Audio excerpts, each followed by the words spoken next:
Pessoal, boa noite. Hoje o tema da live é sobre investimentos. Investir para criar uma renda passiva.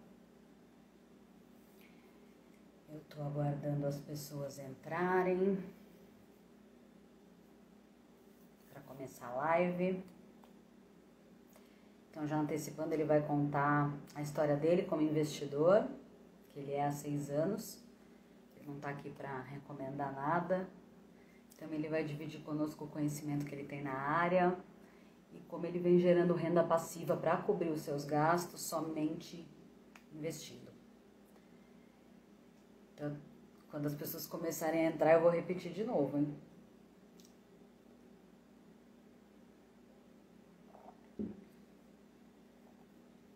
Boa noite.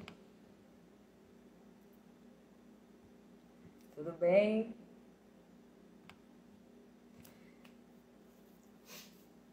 Seja bem-vindo. Boa noite.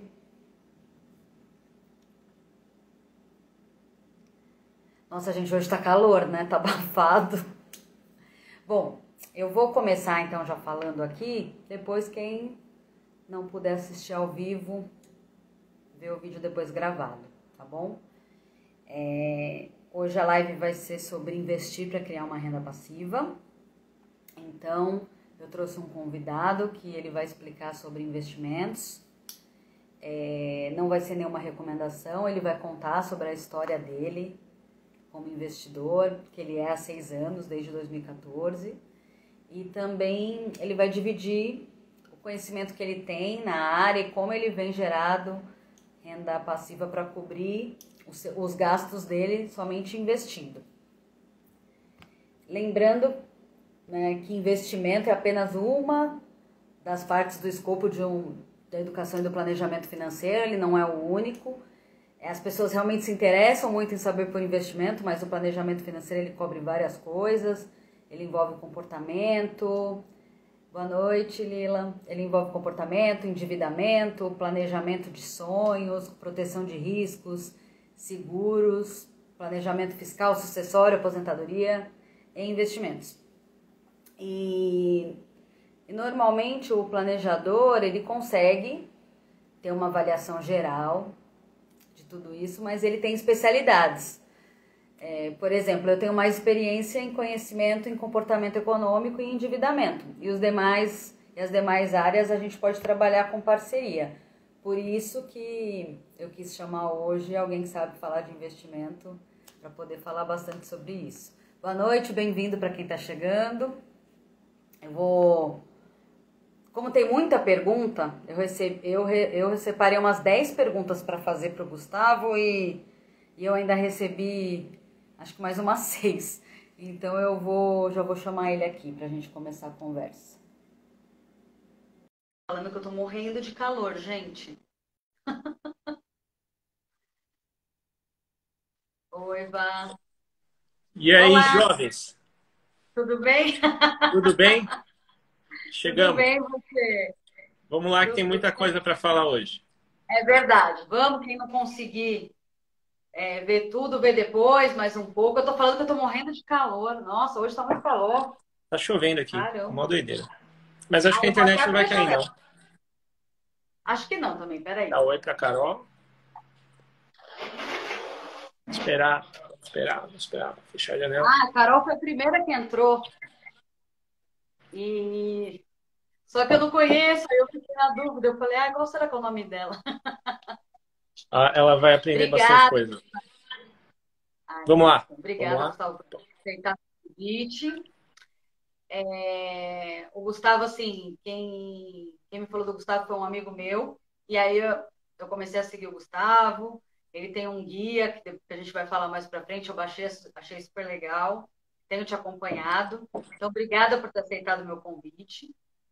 E assim, investimento, ele é um assunto que interessa muita gente, né? Quando eu abri a caixinha no meu Insta perguntando o que as pessoas gostariam de saber, né, dos assuntos que envolvem planejamento financeiro, porque às vezes assim, também as pessoas já acham que planejamento financeiro é investimento. E é igual eu falei antes, não, tem um monte de coisa que envolve o planejamento financeiro.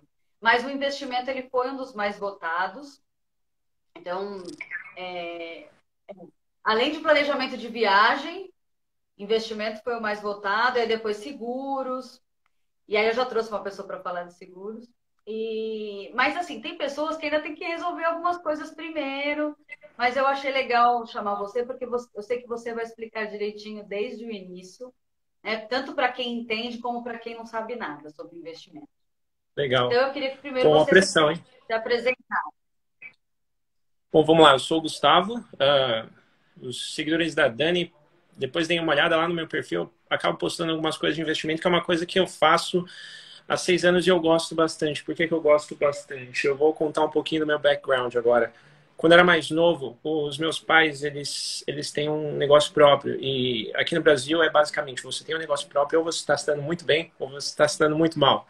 E eu cresci em um ambiente onde eles estavam se dando muito mal. Então, desde que eu nasci até o início da vida adulta, a minha vida financeira foi muito conturbada. Muita briga em casa, discussão, e eu acabei me interessando muito por esse assunto para não passar aquilo que eu passei antes, eu não queria passar mais.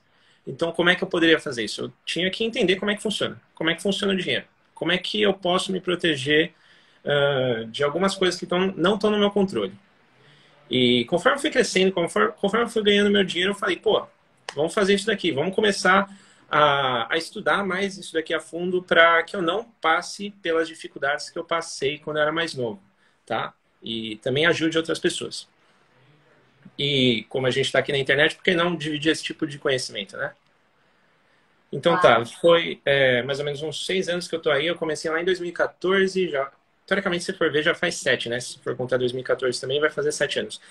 Mas enfim, eu comecei lá no Tesouro Direto como todo bom. Quer dizer, tem gente que já foi para variável, mas eu comecei pianinho, né? Na época, se a gente Mas tava Gustavo, lá. Oi? me fala uma coisa, me fala uma coisa antes de você entrar mesmo, assim, quando você começar a investir.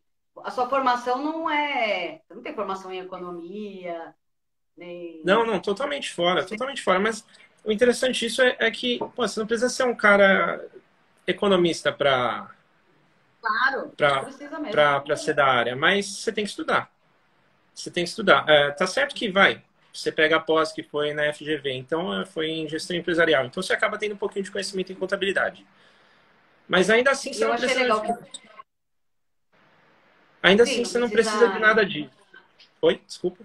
Mas eu achei legal você falar que, Ah, por exemplo, assim, você passou por problemas, né, na sua família e você não quis repetir isso. E acontece muito o contrário, né? Mas você parou e pensou nisso e não quis repetir, né? Tem gente que é, não, tem gente que fica na repetição. Achei legal você falar sobre isso. Mas é continue quando contando a sua história. quando a água bate na bunda, você tem que ou vai para frente ou fica lá, né? Aí, Fica nesse lá. caso, eu resolvi ir para frente. Que eu tava falando, enfim, você não precisa ser o mega expert, não precisa ter feito economia, nada para entender um pouco mais do que é médio. Porque hoje em dia tudo está online. É claro que o diploma é importante, mas isso não vai ser impeditivo para ninguém entender as coisas que eu estou falando e, eventualmente, saber investir de uma maneira apropriada, tá? Sim. Uh, Bom, eu dei um background bem rápido aqui, se quiser mandar para as próximas, porque eu sei que tem muitas perguntas e vamos embora. Isso daqui é 6 anos Tem fazendo isso. Eu vou bastante. tentar sanar as dúvidas aí do pessoal. Tá bom. Então, assim, eu vou falar para você contar, né, como que você se interessou pelo assunto, apesar de que você já falou, como você começou a investir. Aí eu ia falar assim, eu comecei a investir em 2012, depois que eu também comecei a estudar um pouco sobre o assunto. Mas assim, o meu perfil, acho que ele não é tão arrojado quanto o seu, então eu avalio o que é melhor para mim dentro do meu comportamento, do meu momento de vida, e eu tenho um assessor. Então eu converso com ele e mas eu acho importante, mesmo que você precise de alguém para te ajudar, porque você não tem tempo para estudar o assunto ou não quer, né, se aprofundar nesse assunto que você quer estudar outros, tem que conhecer um pouco, porque afinal o dinheiro é seu, né? Sim, Então, eu sim, as queria que decisões são você, suas. sim, eu queria que, assim, como que você começou a investir? Como que eu comecei? É, Bom, você eu começou em peguei renda meu primeiro. variável? Não, eu comecei em renda fixa, tesouro direto. Nem tinha por que você arriscar muito, porque naquela época a Selic estava em 14%, então, pô, era praticamente 1% ao mês sem fazer nada. Não tinha muito o que fazer. Aí, conforme a Selic foi caindo, aí eu fui migrando mais para renda variável, esse tipo de coisa. E antes de investir, você foi estudar sobre? Ou não? Você já, deixa eu ver como que é investindo. Bom, vamos lá. Opa. Na renda fixa, eu comecei dando mas assim, sem entender nada sobre marcação a mercado, essas coisas, tipo precificação de um título público, sem entender essas coisas de uma maneira mais profunda, como eu entendo agora. Mas eu fui colocando o pezinho e conforme eu fui colocando, eu fui entendendo mais, aí eu fui aumentando e sem grandes problemas. Tá certo. Bem tranquilo. E aí você hoje você faz o que assim, além dos estudos com investimentos, dele cobrir sua renda, seus gastos? O que que você trabalha com o quê? Sim, eu tenho uma empresa, é uma empresa familiar, a gente trabalha no setor de alimentação, tem mais ou menos uns 19 funcionários, e, e isso acaba trazendo um pouquinho de noção de modelo de negócios, que você acaba analisando outras empresas, você acaba tendo um contato com contabilidade, você acaba sabendo analisar um balanço e você acaba aplicando isso nos seus investimentos também. Verdade. Então, com certeza acho que isso abre a cabeça. E Aham. então tá bom. Vamos ver aqui. E quais são os riscos de perder dinheiro investindo? Vamos lá. Vamos Os começar já. riscos, vamos falar sobre os riscos, né? Primeiro eu vou começar falando sobre o risco de você não investir, tá? Que começa pelo risco inflacionário. Porque você imagina, o que é o dinheiro? O dinheiro nada mais é do que um pedaço de papel pintado. E o que dá valor ao dinheiro? Nada mais é do que a confiança, a fidúcia, né? Que a gente está dentro de um sistema chamado que é o sistema fiduciário. Ou seja, a confiança que você tem que aquele pedaço de papel vale alguma coisa. Você pega, por exemplo, uma nota de R$ 10, você está depositando a confiança que a autoridade monetária do seu país vai gerir a política monetária de maneira eficiente e o seu dinheiro não vai perder o poder de compra. E a gente sabe que isso não está acontecendo ultimamente. Então, um dos grandes riscos de você não investir é você estar sujeito ao risco inflacionário, que a gente sabe que no nosso país está acontecendo agora. A gente não sabe se isso vai se prolongar, mas é uma realidade. Quem vai comprar arroz no supermercado, quem vai comprar feijão, já está sentindo isso. Que principalmente no setor de alimentos, né, também está bem pesado. Aí você pega, quem sofre mais com a inflação são os mais pobres, eles não têm poupança, eles não têm conhecimento para saber se proteger disso. Então esse é um dos principais riscos de você não investir. Primeiro, de você não investir, tá?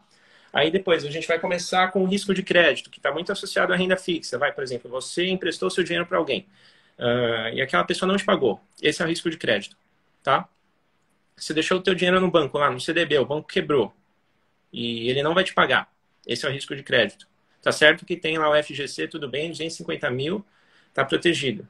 Mas o FGC tem lá a liquidez de 2,5% de todos os saldos das contas. Então, se quebrar tudo, vai rolar uma bagunça lá, pega, sei lá. Eles dão um jeito. Eles dão um jeito. Você pega o governo comprando balanço de banco, dando aquela limpa e beleza, vamos embora. Vamos continuar aqui. Risco de câmbio. Imagina que você investiu numa empresa que trabalha com muita importação. Vou pegar, vai. Sabe aquela imaginário do shopping? Que vende um Sim. monte de coisinha? Tá certo que ela não é uma empresa de capital aberto, mas eu vou usar ela aqui como exemplo. Ela importa muita coisa da China, e vende em real, tá? Então ela tem os custos em dólares, só que as receitas em reais. Você pega um cenário agora que o dólar foi para quase R$ 6, como é que vai ficar essa empresa? Entendeu? Você comprou ações de uma empresa que tem esse perfil aí. Risco de câmbio, tá?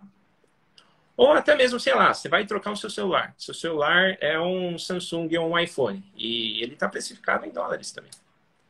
Não deixa de ser um risco de câmbio que você está sujeito também ao não investir. Tá? Vamos chegar lá no risco patrimonial. Você comprou um fundo imobiliário. O fundo imobiliário ele é monoativo, tem só. Pega o ABCP11 lá em Santo André. Aqui em Santo André. Tem? Então vamos lá, risco patrimonial, ABCP11, ele é um fundo monoativo, ele só tem um imóvel. Aí, sei lá, eu não vou falar sei lá, Deus me livre, caiu um avião lá. E aí o fundo imobiliário que recebia a receita dos lojistas lá vai ficar sem receita. Vai ficar sem nenhum imóvel. Esse é um risco patrimonial. Vamos lá. Meu, tem bastante risco. Eu citei vários riscos aqui, mas risco legal. Risco Sim, legal. É um risco muito bacana. eu achei legal você falar que tem o risco de não investir, né? E tem os Aham. riscos de investir. Então, é É, bom você olhar todos mesmo para ver onde você se encaixa. é. Risco legal. Lembra aquelas empresas que faziam patinete, que deixavam um monte de patinete lá na Faria Lima? Sei. Você vê que não tem Ainda tem, mais, né? né? Tem Não, mais? não tem mais. Rolou alguma lei lá que deveria ter um monte de coisa, sei lá, capacete. Eu não lembro muito Ah, bem as especificidades, mas enfim. É o risco de vir uma lei que vai chegar e vai acabar com o modelo de negócio. Se você, eventualmente, investir numa empresa que está sujeita a esse tipo de risco, eu estou falando aqui o exemplo de uma empresa que é de capital fechado. Mas nada impede que uma empresa de capital aberto também sofra esse tipo de risco. Risco legal, tá? Ou sei lá, mudou a tributação do imposto de renda sobre os bancos, que isso aconteceu recentemente. A tributação, sobre, acho que se eu não me engano foi a CSSL, que aumentou dos bancos, aí jogou um pouquinho as ações dos bancos para baixo. Mas isso daí eu não tenho certeza, mas aconteceu alguma coisa assim. Risco legal, tá?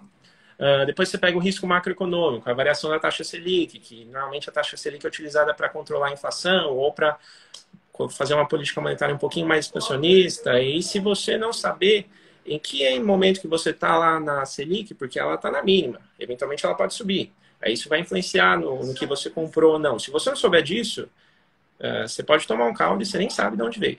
Interessante que você saiba. entendi. Risco de liquidez. Sei lá, você comprou um imóvel. Você tem uma dívida aí para quitar. Você está sem renda. Você não consegue vender aquele imóvel, porque o imóvel não é do dia para a noite que você vende. Tá? Aí isso é um risco de liquidez. Você não conseguiu transformar aquele ativo em dinheiro de maneira rápida. Tá? E por último, acho que tá bom, né, de risco. É muito risco. É verdade. Ah, eu vou dar o último risco aqui, que é um risco muito legal e muito atual. Risco ambiental. Pega a CVC. Quem comprou aí CVC? Tá? Imagina, pô, praias do Nordeste sujas de petróleo. Tá? Balanço com fraude contábil. Coronavírus. As ações da CVC caíram 50% esse ano. Risco ambiental. Quem ia prever isso? Entendeu? Verdade. Você nunca sabe de tudo que pode acontecer. E você acha que ainda mandaram essa pergunta? Acho que talvez ela caiba agora, assim, né? Você acha que dá para investir em renda fixa e se proteger da inflação? Quem não quer se arriscar tanto em preço? Porque assim, você tem que ter conhecimento, avaliar esses riscos, ou pelo menos uma pessoa avaliar todos esses riscos para poder investir numa renda variável. Você acha que dá para se proteger em renda fixa? Tranquilo. Pega aí o Tesouro Selic IPCA+, ele te protege da inflação numa boa. Assim, você tem um risco porque você está com o seu dinheiro 100% no Brasil, né? Sim, Tem um risco inflacionário. É claro, a gente confia nas instituições, tá? Mas, né, é interessante você também. Tá, você falou assim, teoricamente, sim. Tesouro IPCA+, te protege da inflação. Agora, ele vai seguir um índice, tá? Ele vai ter uma parte pré-fixada e uma parte pós-fixada que vai ser o IPCA. Esse IPCA é um índice. E esse índice é determinado através de uma cesta de consumo, tá? E, enfim, você pega países como a Argentina, eles já chegaram a fraudar índices macroeconômicos, como o índice de inflação.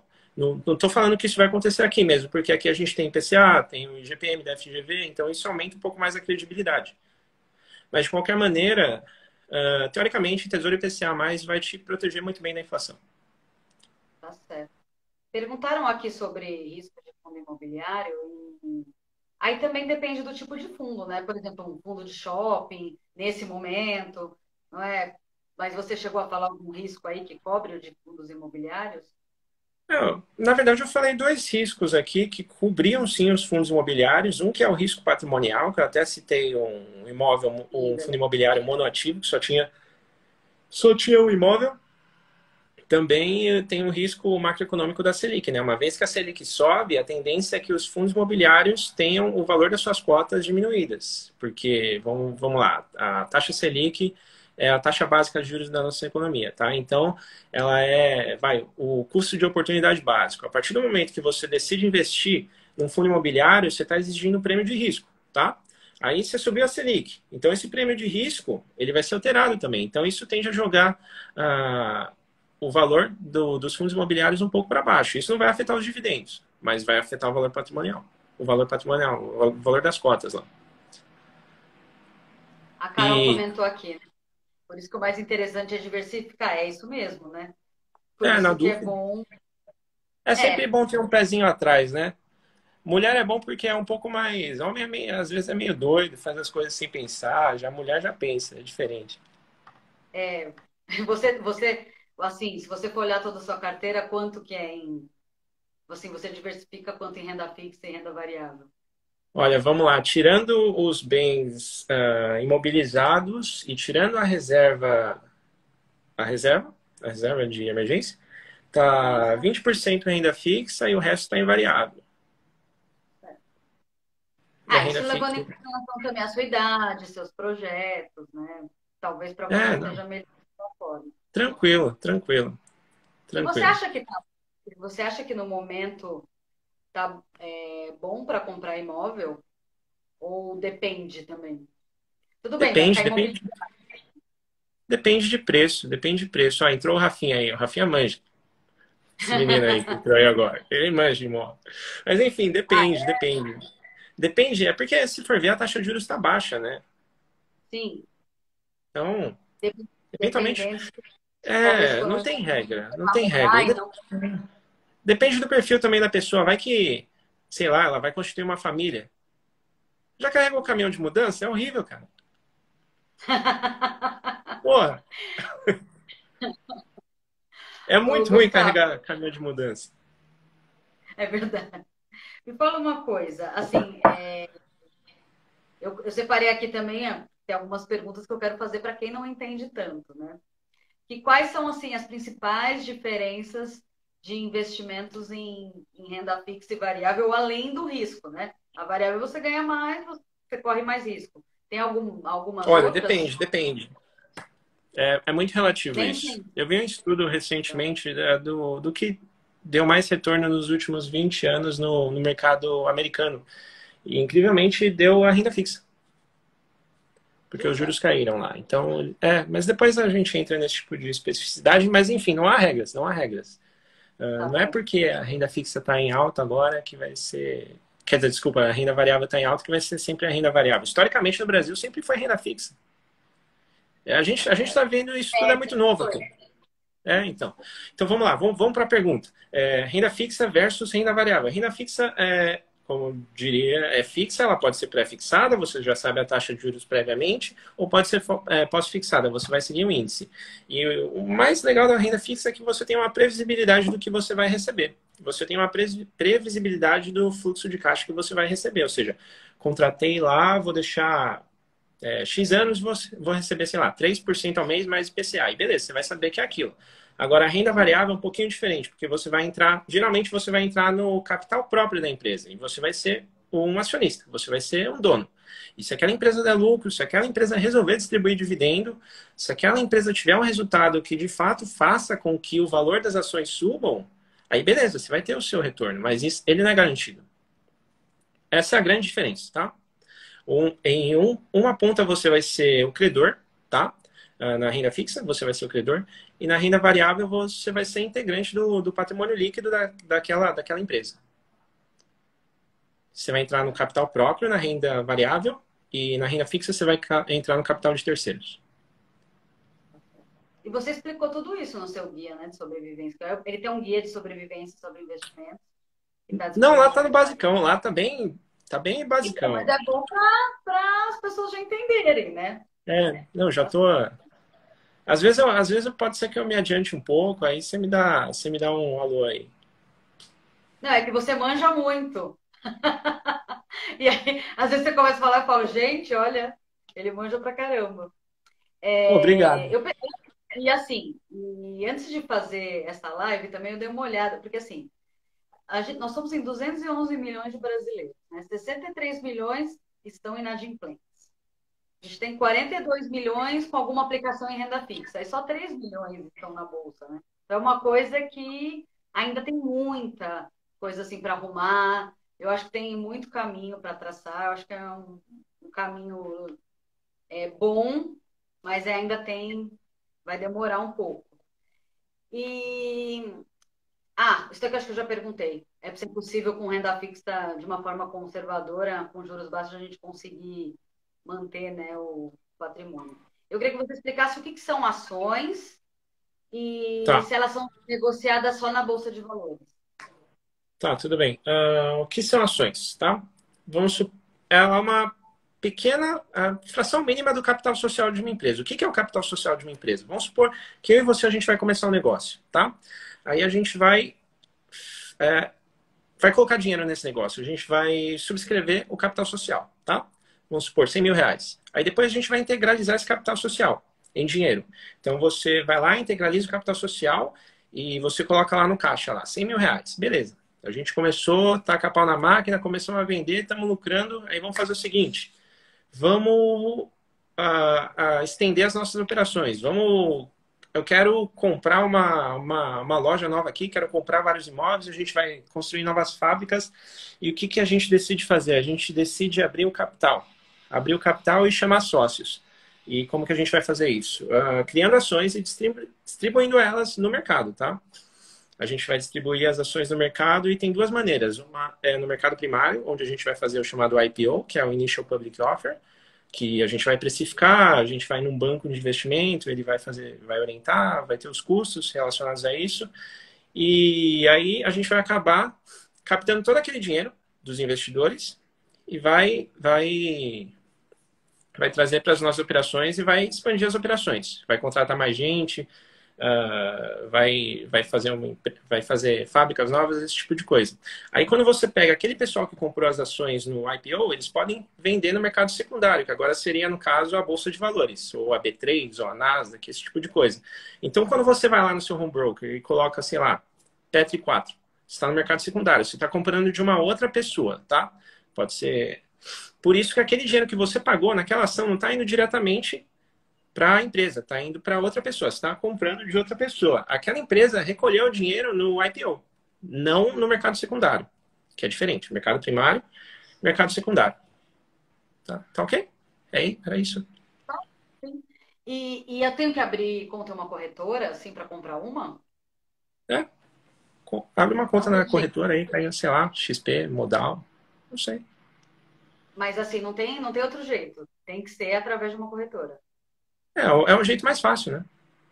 Tá bom, tá certo. É o jeito mais fácil. Como que ganha dinheiro em ações? Eu queria saber sobre a valorização e o recebimento de dividendos. Como que é?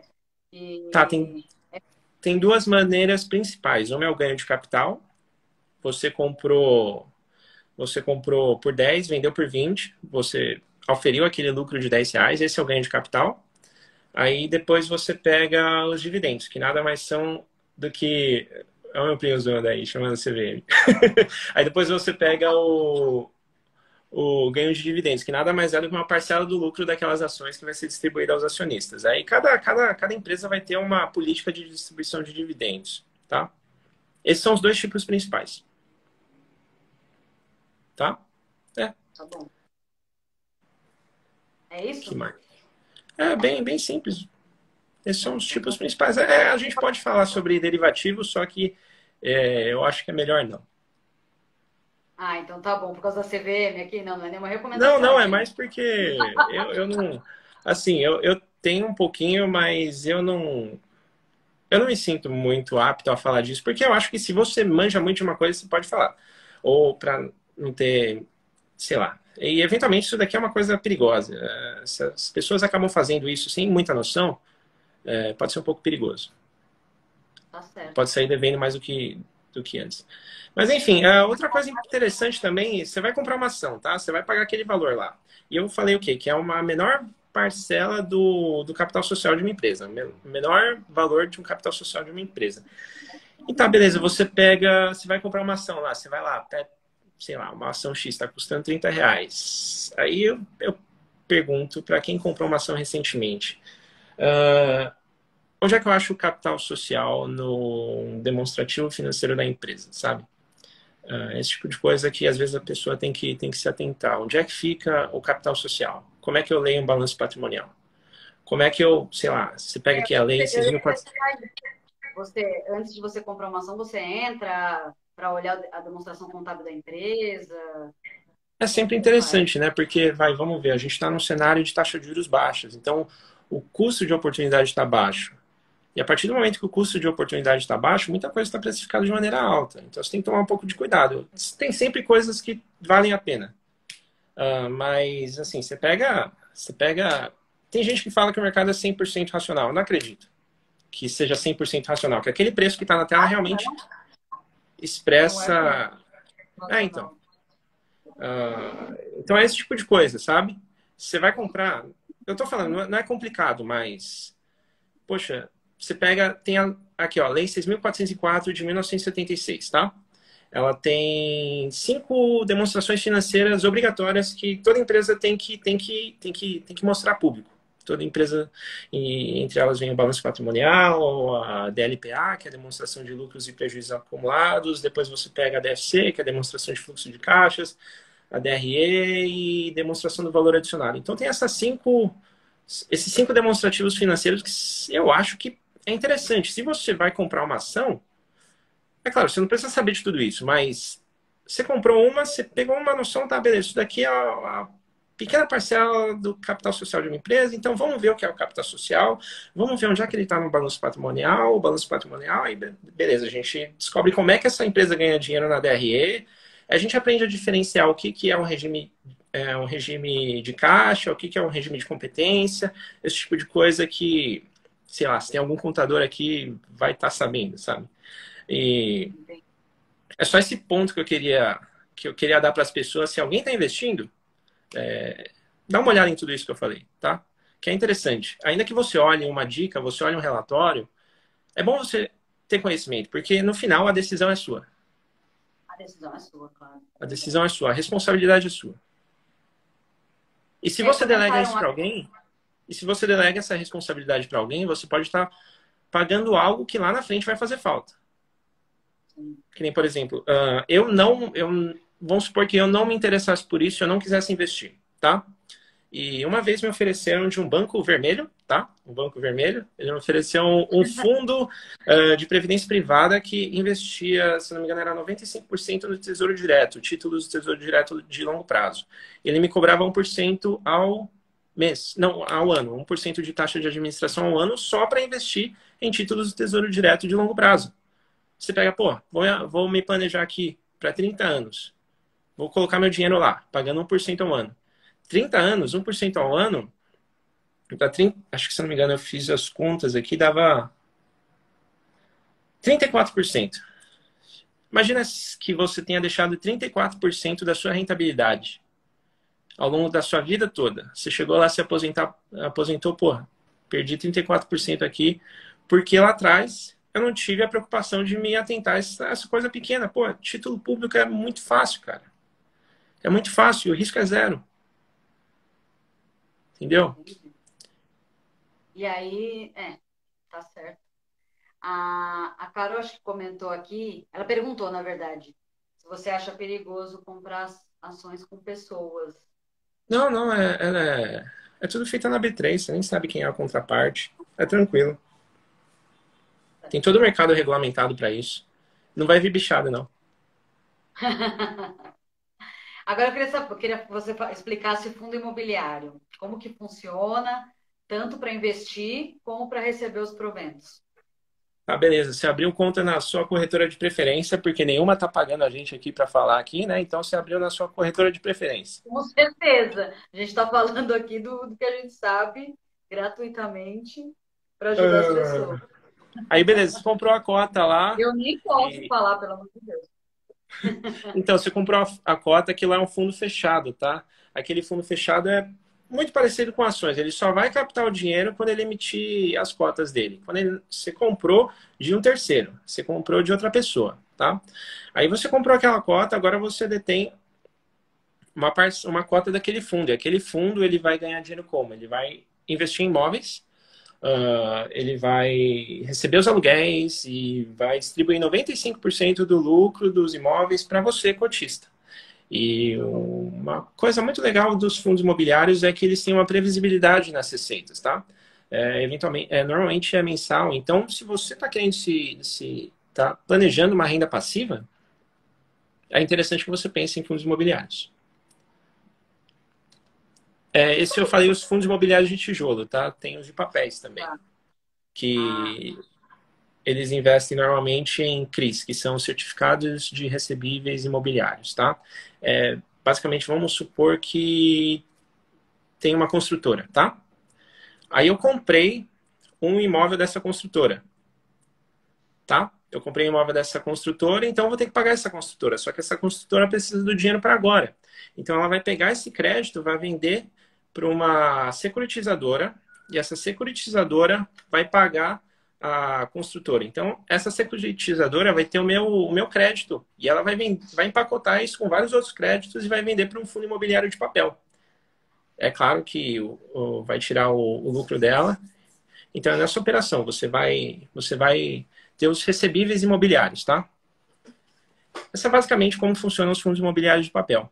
E, eventualmente, você pega as taxas o pagamento, eventualmente,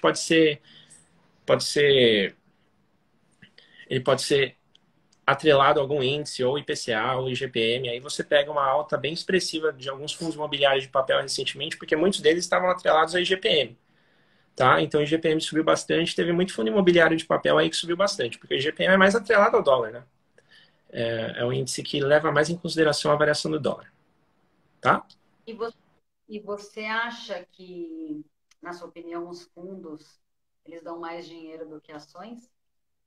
Mandar essa Olha, pergunta. depende da ação, viu? Depende da ação, tudo depende. É, O bom do fundo é a previsibilidade, né? Agora, é. você pega, E você tem acha um que fator muito importante. e Oi? você Tem um acha que fator dá. muito importante. Explica Pode falar, primeiro. desculpa. Eu ia Tá, perguntar se você acha que dá para investir no fundo imobiliário de forma mais conservadora, se existe ou não. então é relativa. Essa questão, eu nunca ouvi ninguém falar, mas vamos lá. Normalmente as pessoas falam que o fundo imobiliário ele é menos arriscado porque a volatilidade dele é menor. É menor do que a volatilidade das ações, ou seja, o preço ele varia menos, tá? Agora vamos imaginar uma situação hipotética no limite. Eventualmente, você que tem um fundo imobiliário, se você olhar lá no regulamento do fundo, você vai ver que você pode ser responsabilizado por eventual patrimônio líquido negativo do fundo, tá? Ou seja, se aquele fundo ficar devendo, você pode ser responsabilizado. Agora vamos pensar em ações. Ações, geralmente você tem a responsabilidade limitada, tá? Ou seja, a sua responsabilidade está limitada ao valor daquela cota. Sim. Então, se você pagou 120, aquele 120 é o máximo que você pode perder, tá? Mas aqui eu falei uma situação extrema. Eventualmente o pessoal fala que fundo imobiliário é menos arriscado, mas é por conta da volatilidade. Mas se você for levar para essa situação extrema, onde, sei lá, deu pau em tudo, lá no fundo você vai ver que a ação ainda assim, você tem um limite de perda, tá? Eu nunca vi E ninguém a, falar isso. É que nem, eu tá. não sei quantas pessoas leem o regulamento de um fundo imobiliário, mas enfim. É. E a sua renda passiva, a que cobre os seus gastos, ela vem de ações ou de fundo imobiliário? Pô, tem de tudo. Tem de Tem tudo? ações, tem fundos imobiliários, tem ações lá fora. Certo. E você acha que para quem está começando a investir em renda variável, você acha melhor começar com um fundo imobiliário ou ações? Ou um fundo de investimento? O que é melhor, você acha, para começar? Olha, eu comecei com fundo imobiliário, tá? Eu comecei fazendo besteira. Mas eu não tô Jura? Eu falando que eu comecei com comecei ações. fazendo besteira. eu não tô falando que eu comecei fazendo besteira porque eu comprei um fundo imobiliário, mas o fundo imobiliário que eu comprei foi besteira. Ele é. Tá. Eu, bom, enfim, ele era um fundo imobiliário muito. Ele tinha muitos imóveis, tá? Dispersos em vários lugares do Brasil. Só que tinha um problema. Todos esses imóveis eram alugados para só um inquilino, tá? Não, não é esse não, não é esse não, é outro. Mas enfim, eu comecei fazendo besteira e depois eu vendi, mas deu tudo certo. Mas começa pequeno, você vai errar, pode ficar tranquilo que você vai errar. E você acha interessante começar com qual valor? Assim, para quem quer começar para ver como que é, qualquer valor, as pessoas falam, começa com pouco mesmo, só para saber. Ah, depende da realidade de cada um, né? O que é pouco para Isso é mim verdade. pode ser Mas, sei lá, dá para ainda começar com menos para outra pessoa. R$ 50. É muito relativo. Pô, começa pequeno. Começa, sei lá, pega no mercado fracionário aí, você coloca o ticker da ação e aperta F depois. Você pode pegar 10 ações, sabe? Começa pequeno. Pena que você não pode falar nenhuma. Ah, poder eu E, posso, é só não recomendar. e como que você define a escolha dos seus fundos? Como que Dos você fundos faz, assim? imobiliários, Você vai eu fiz escolher ali. até. Eu fiz um vídeo sobre isso, tá lá no meu canal, inclusive. Eu vou fazer pode fazer propaganda aqui. Claro que pode sim. Bom, A enfim, no meu sua canal eu fiz propaganda, lá. a sua propaganda você pode fazer. Tem um vídeo lá de 10 minutos lá falando sobre como eu escolho o fundo imobiliário. Aí primeiro você pega a localização, que é um fator fundamental, né? Imóveis bem localizados não vão sofrer pela ausência de locador. Depois você pega o perfil, exemplo, tem fundos imobiliários de lajes corporativas, de, sei lá, de shopping center, de, sei lá, galpões logísticos. Então você vê, pô, esse aqui de galpão logístico eu quero comprar ele, porque eu acho que o setor de galpões logísticos faz muito sentido para mim. Então o que às vezes faz sentido para mim pode não fazer para outra pessoa. Verdade. Tá? Depois eu escolho um fundo imobiliário que ele tem multi-inquilinos, multi-ativos e está disperso em vários lugares. Ele é multi-endereço. Tá? Porque dessa maneira eu vou diluir os meus riscos em vários locatários e vários locadores e etc. E vamos lá. Depois você dá uma olhadinha no preço, tá? Você pode usar. Tem gente que usa o P sobre VP, que é o preço sobre o valor patrimonial. Se ele estiver acima de um, quer dizer que você está pagando um ágio sobre aquele fundo. Se ele estiver abaixo, você está pagando um deságio. Ou se ele estiver igual a um, então você está pagando um preço justo. Mas esse VP nem sempre está atualizado. Esse VP às vezes pode sofrer uma variação, tá? Ajuste de avaliação patrimonial, ajuste é o nome dessa avaliação, que às vezes está atrasado, então aquele VP lá, que é o valor patrimonial do fundo, pode não estar 100% certo, mas enfim, você pega também fundo que está com P sobre VP um pouco descontado, mas às vezes pode ter alguma coisa errada também. Então você tem que tomar cuidado. Tem também análise qualitativa, né? Você vai ver, pô, quem é o gestor daquele fundo? Tem um histórico? Ele fez alguma besteira? Ele deixou passar algum quesito tributário aí? Entendeu? Então é uma análise um pouquinho mais complicada. Depois você compara esse fundo imobiliário com uma renda fixa para você ver se aquele prêmio de risco está valendo a pena. Porque, pô, você pega aqui, ó, Tesouro Pré-fixado 2026, tá? Tesouro Direto, tô falando, ele está pagando 6,57%. Aí você pega um fundo imobiliário que está pagando 4,5% de dividend yield. Ele está pagando 4,5% de dividend, tá? Aí beleza. Você já vê que pelo menos o pré-fixado está ganhando do dividend yield daquele fundo imobiliário. E aquele fundo imobiliário está precificado numa Selic a 2%. Entendeu? Então a pessoa acaba correndo para fundo imobiliário, mas ele não vê que tem muita coisa boa na renda fixa ainda. Tá certo. Você comentou comigo, quando a gente conversou, que as pessoas já começaram a te procurar para você dar dicas sobre investimento. Você Não nunca dou dica, pensou não. em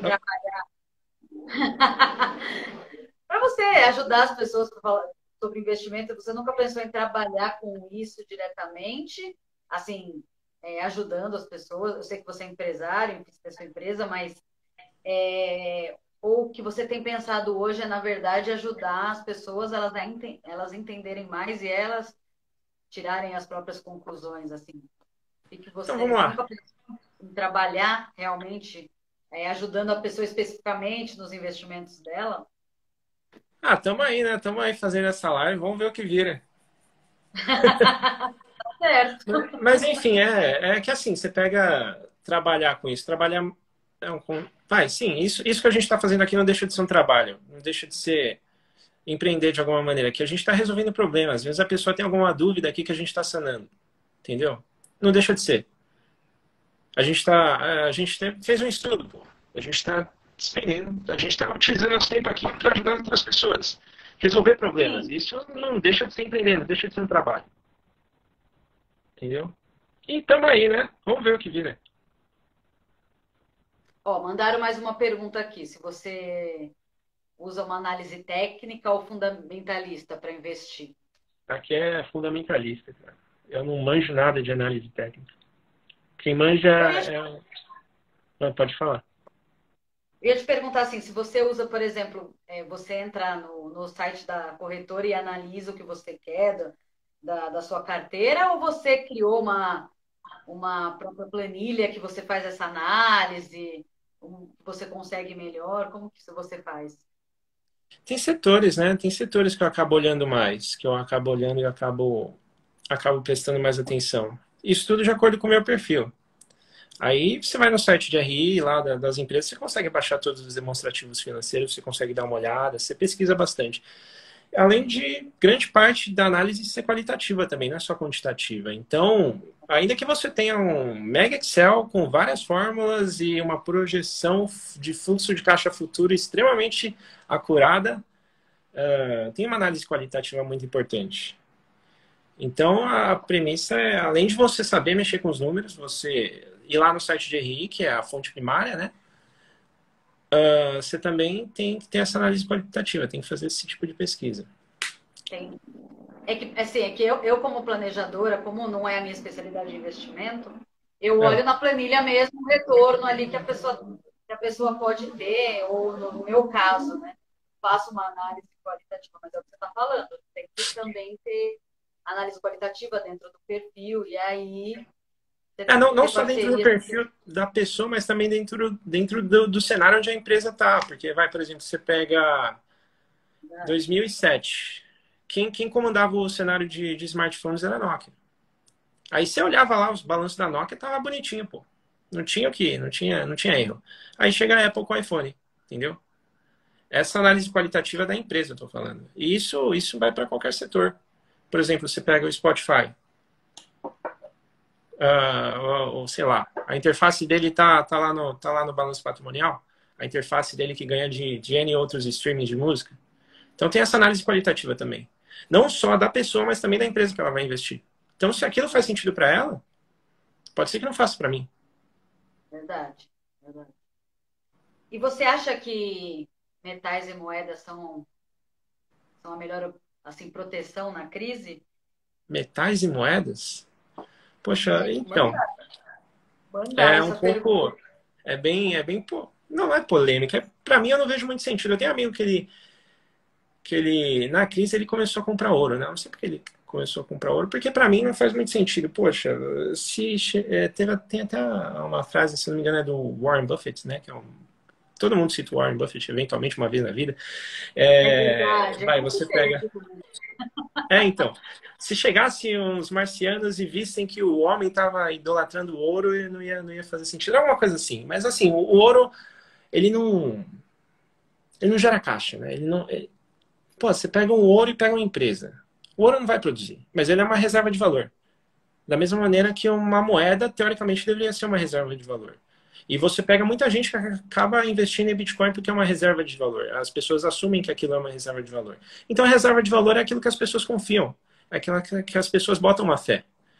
Então, eventualmente, se muita gente acha que faz sentido investir em ouro, porque muitos bancos centrais acabavam fazendo essa paridade do ouro para emitir moeda na época onde as taxas de câmbio eram fixas, lá antes do Nixon, né, nos Estados Unidos, que acabou com a paridade ouro-dólar. Então, se muita gente acha que aquilo fez sentido há anos atrás e faz parte da história da humanidade, pode ser que faça sentido. Para mim, ainda não faz, tá? Mas Tá? eu acho super compreensível quem acha que faz. não entra na minha estratégia, Não entra na sua estratégia, entendi. tá? Mas E você beleza, acha você que... comprou, felicidades para você. Não, mas pelo que eu estou entendendo, você não acha a melhor opção para proteção da crise, pelo menos do Não, que se você fizer acha. sentido para você, tudo bem. Que nem pegou a crise. O que que eu preferi? Qual foi a minha preferência? Pô, o ouro tá subindo, eu vou comprar o que tá descontado, meu. Pega a ação de fundo imobiliário de shopping aí, enche a mão. Você tinha empresa que estava sendo negociada abaixo do valor de liquidação, ou seja, você pega os ativos dela, tira a dívida líquida, estava sendo negociada abaixo, entendeu? Pô, se essa empresa aqui falir, vender todos os ativos, quitar todas as dívidas, ainda assim o preço por ação vai estar ainda muito acima do preço que está lá no home broker. Enchi a mão. Para mim fez muito sentido. E você acha que, em caso de alta na taxa de juros, o mercado dos fundos imobiliários pode ser prejudicado nos próximos anos? Olha, o valor, vamos lá, o valor das cotas sim, mas os dividendos não. Então, se você tá comprando lá aqueles fundos imobiliários, pensando nos dividendos, então tudo bem. O importante é que você saiba que isso vai acontecer eventualmente, tá? Eventualmente a Selic vai subir, porque o mercado é cíclico. O nosso país tem um histórico fiscal muito legal, e eu fui irônico, então a Selic vai subir. Eventualmente a Selic vai subir. A gente não é país de primeiro mundo para estar com uma taxa de juros a 2%. Então, tenha ciência disso. Vai cair, porque o custo de oportunidade vai ficar mais caro, e é isso aí. Não vai sofrer? Não, não vai sofrer. Vai sofrer quem não sabia, quem foi lá, comprou de gaiato, não tá ligado nessa correlação negativa entre Selic e fundos imobiliários. Então, é isso aí. Tá certo. Bom, a gente está. Olha, Gustavo, você respondeu todas as perguntas, hein? Caramba! Respondi toda já, caraca. Todas, respondeu Ah, eu todas. recebi, eu recebi umas perguntas aqui. Se você quiser responder, todas as que apareceram, todas as que eu separei, todas as que eu recebi, muito Ah, obrigada. Eu ia tá. falar assim, a gente está se encaminhando para o final, eu ia falar sobre o seu curso que você vai fazer, mas me fala as perguntas que você recebeu e já Tá, aproveita e enfim. responde. Teve um colega que perguntou sobre day trade. Aí a minha resposta é bem simples, tá? Tem um estudo da FGV que fala que só 0,1% chega a lucrar mais de R$ 100 por dia com day trade. Então, 0,01. 0,1%. É o estudo da FGV, eu não vou responder mais nada, só isso, só. Eu não tenho opinião. Tá certo. Mentira, eu tenho sim. Mas você não pode falar. Não, posso sim, eu acho que não tem nada, tem gente que consegue ganhar dinheiro com isso, mas se você for ver a média, é difícil você ganhar, tá? Se você ganha, beleza. Eu admiro muito que você faz parte do 0,1%, mas eu não tenho capacidade e nem tempo. Não, eu também não quero nem saber. Ah, Isso daí. eu tenho outra também. Acho que dicas de investimento para um recém-nascido quando ele for chegar na faculdade. Foi um outro rapaz que me mandou. Bom, Muito bom. recém-nascido, quando ele for chegar na faculdade, ele vai ter uns 18 anos, então acho que ele tem que diversifica a carteira aí, pô. Coloca um pouquinho lá fora também, que não dá para você ficar exposto só no Brasil, né? Não dá para você ficar 100% Brasil. Coloca um pouquinho lá fora, coloca um pouquinho em fundo, coloca um pouquinho em ações de, Qual o de percentual setores. da sua carteira que você coloca fora? Tá em 30%. Tá bastante. Então, aí, sei lá, dá uma diversificada legal e procura pegar setores perenes. Pô, você pega o setor elétrico, normalmente eles fazem contratos de concessão com o poder público a longo prazo, né? Verdade. Então, e vamos lá, que mais? Você pega, sei lá, o setor financeiro, tá certo que está passando por uma reestruturação, né? Tem muita fintech, mas ainda assim eu acredito que, bom, eu acredito, não sei. Às vezes alguém pode achar, mas enfim. Pega o setor de seguros também, que eventualmente tende a crescer mais que o PIB, porque uma vez que o PIB vai crescendo, as pessoas acabam adquirindo mais bens e esses bens precisam ser segurados, né? É E, pô, verdade. geralmente o setor de seguros é um é um setor onde a empresa recebe antes e depois ela paga. Então, ela tem um fluxo de caixa negativo. Então, é muito bom para você que quer receber dividendos, setor de seguros. Bom Enfim, saber. que mais? Perguntaram também aqui se você podia falar um pouco mais sobre essa relação da Selic com os fundos imobiliários. Ah, eu falei, que assim, vamos lá. Selic, taxa básica de juros, livre de risco, tá? Livre de risco. Então, ele é um parâmetro para qualquer investimento. Você vai migrar para um fundo imobiliário, você tem mais risco. Então, os investidores exigem um prêmio de risco. Uma vez que a Selic sobe, você comprime esse prêmio de risco, tá? Então, isso acaba jogando a cota do fundo imobiliário para baixo, porque acaba sendo mais interessante você migrar para a renda fixa, que agora está com uma taxa de juros mais alta. Então, é mais um jogo de prêmio de risco, tá? Tem uma correlação negativa. As pessoas vão acabar vendendo mais fundos e vão ir para a renda fixa, porque a renda fixa está pagando mais. Aí as taxas de juros, as cotas dos fundos tendem a ser precificadas de acordo com essa alteração no prêmio de risco. Tá ótimo, Gustavo. Você recebeu mais pergunta? Aí? Eu acho que não, hein? Não. Deu muito tempo isso Então, daqui? Pô, deu 1 hora, cara. deu 1 hora. Está se Deu uma encaminhando hora. aí para o final. Eu Até que foi queria. rápido. É verdade, é verdade. A gente conseguiu. É que assim, a gente tinha separado muita coisa, a gente tentou responder tudo. Muito obrigada por ter disponibilizado o seu Peraí, tempo. tem mais uma pergunta aqui, ó. Deu para entender. Tem um momento certo para sair dos FIIs quando a Selic começar a subir? Cara, eu também queria saber essa resposta, cara, porque eu não tenho noção, não. Se você tiver algum contato lá no Copom, mas eu não recomendo, não, porque pode ser meio perigoso isso daí. Mas é impossível, cara. É meio difícil você prever. Eu gostaria de saber, mas infelizmente. Enfim, é isso aí. Não, pode falar. Não, não, ele entendeu mais ou menos aqui, mas é impossível você saber, sabe? É impossível você saber. Se você Se quiser.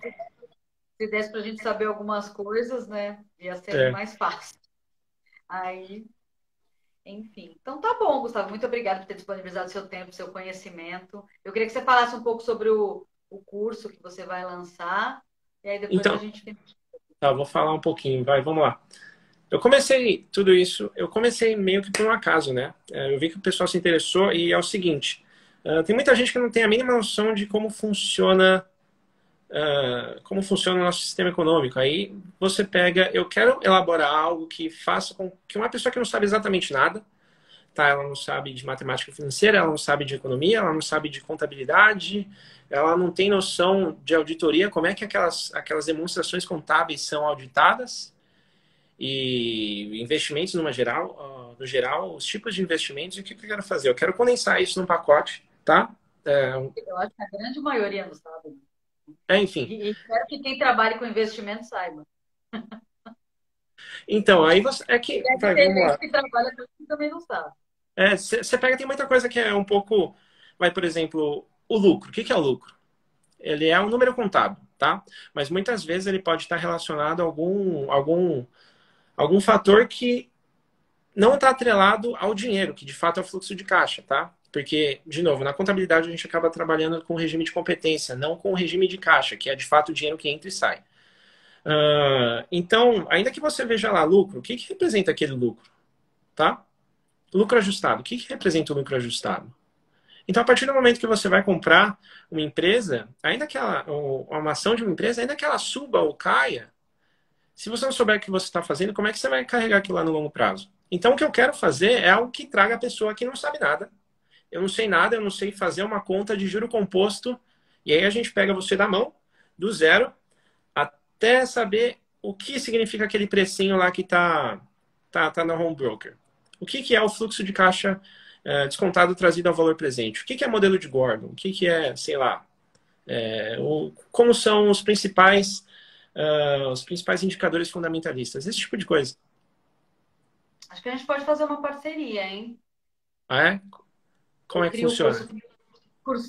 eu crio o curso para o endividamento e depois que a pessoa sair do endividamento, eu mando para você ensinar como investir. Pô, fechou. Aí a gente resolve isso daí depois. Eu ia até te perguntar, você acha que Porque eu não acho, né? Eu acho que quem está endividado tem que se preocupar primeiro com quitar as dívidas. Talvez ter uma reserva de emergência, sim, porque imprevistos acontecem, Uhum. mas não investir, porque nenhum investimento vai cobrir taxa de juros, né? Mas o que, que você acha? Você acha que uma pessoa que tem dívidas, ela pode também começar a investir só para ver como que é? Isso pode ajudar ela a ela. Ah, deixa eu terminar logo de pagar, de quitar isso daqui para ter dinheiro para investir para os meus projetos. É, olha, matematicamente não vai fazer sentido, tá? Sim, Mas se você quiser matematicamente colocar não. um pezinho lá por questão eu quero ver como é que é isso daí. Sei lá, coloca uns R$ 30, compra uma ação aí e manda ver. Porque a partir do momento que você compra alguma coisa, você acaba se interessando mais. Bom, eu pelo menos sou assim. Uhum. Aí você vai a fundo, você estuda o case, estuda qual é o modelo de negócio, estuda como é que ela ganha dinheiro.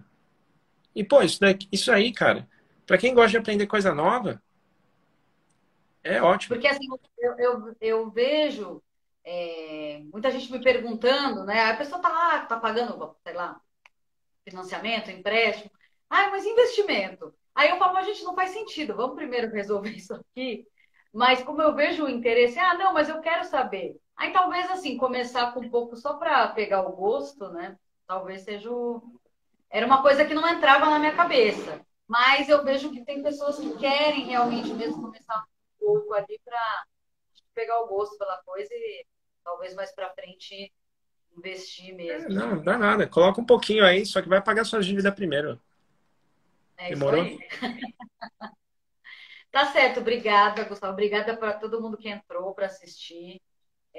Muito obrigada. Se não deu para assistir tudo, vai ficar gravado no meu IGTV. Se você quiser o vídeo, depois eu te mando, ou você baixa. Mas muito obrigada por ter aceitado o convite, por ter participado, por ter tirado tantas dúvidas que eu tinha. A gente bateu um papo antes, eu tinha várias dúvidas, você me explicou, foi muito generoso. Muito obrigada mesmo. Que é isso, eu quem agradeço o espaço. Muito obrigado para todo mundo aí que acompanhou também. E tamo junto. Me segue lá, segue a Dani também. E outra coisa, vai lá no link lá da minha bio, que eu fiz lá o materialzinho lá, o Guia de Sobrevivência do Mundo Adulto. Baixa lá. Bota teu Sim, e-mail lá, se inscreve na newsletter, que ainda vou escrever algumas coisas. E é isso aí. tá Me certo. segue, me segue no YouTube também. É Ah, isso é, aí. no YouTube. Eu Tamo no sempre comento. começo. Isso é verdade. Isso aí. Fechou? Obrigada, viu? É isso aí, então. Valeu. Obrigado, hein? Obrigada a Tchau, todo mundo. Abraço. tchau, Tchau, tchau. gente.